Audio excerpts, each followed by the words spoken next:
A lot of the time it's kind of, I'm pushed by panic of making a deadline. So it's not really a ritual, but the circumstances forcing me to seriously hurry up.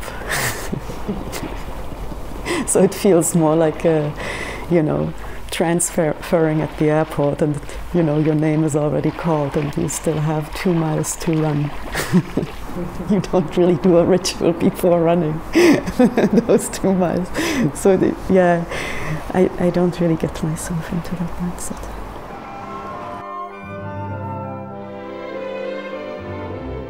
There was one very specific moment when I was 14 years old and traveled with my parents to Italy. And we went to Florence, where I got to see Michelangelo's art. And seeing that left a huge impression on me. And I thought, this is really what I want to be able to do as well. And I decided in that moment to become an artist.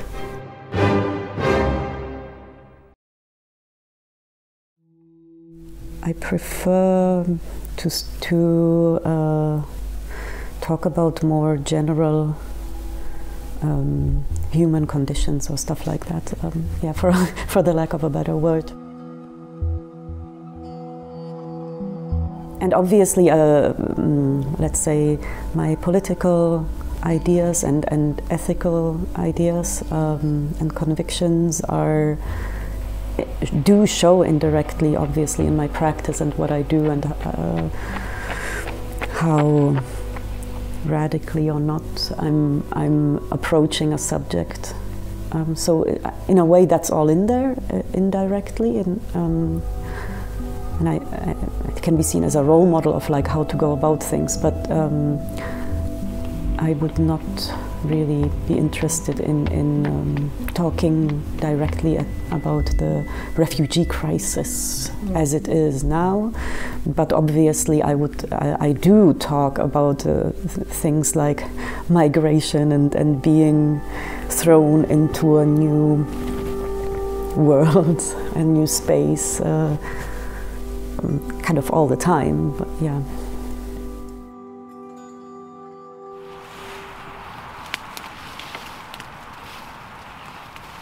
How would it look like to somebody who suddenly is, by coincidence, confronted with it 600 years from now?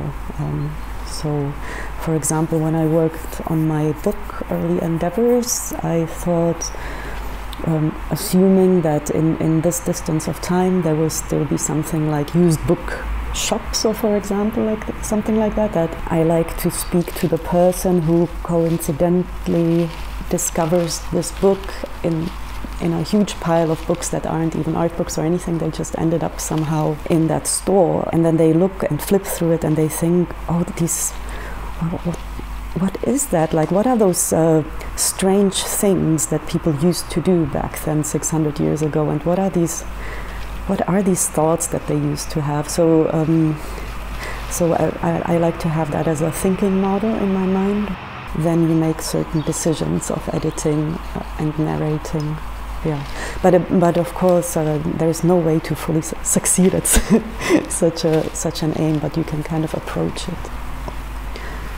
That would be that.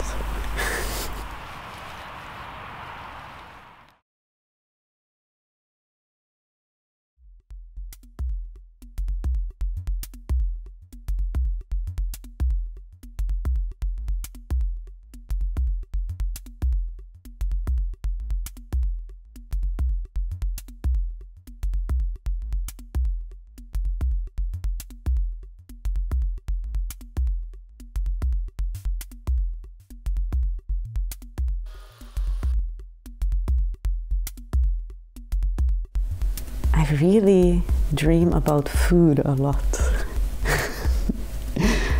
You mean those dreams? Like a sandwich?